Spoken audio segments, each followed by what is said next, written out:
এই বন্ধুরা, তো আমরা ঘুরতেছিলাম, ঘুরতে ঘুরতে আমার ছোট ছেলে বললো উনিকে ওরিও শেক খাবে, তো ওরিও শেক খাওয়ার জন্য এখানে চলে এসেছি ভাইয়ার দোকানে।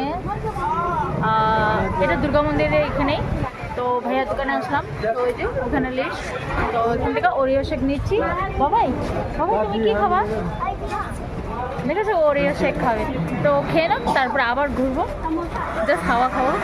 আর দেখো কত সুন্দর দুর্গা মন্দিরটা, পুরো ভিড়, চারোদিক ভিড়। তো এ দেখো শেক বনে গেছে, এই যে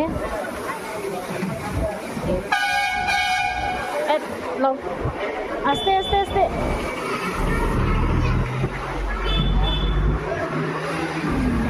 আগে একটু টেনে খাও।